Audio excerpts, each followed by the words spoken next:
विनंती की त्यांनी बाहेर यायचे आणि घाटावर खाली उतरताना गडबड कोणी करू नका. शांततेत 2-2, 4-4 जणांनी खाली उतरून घाटाचे विसर्जन करा.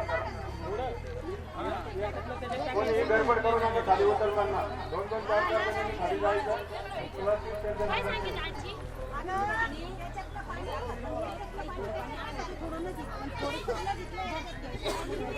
हॅलो हॅलो कलशावाल्या माता भगिनींना विनंती 2-2, 4-4 जणी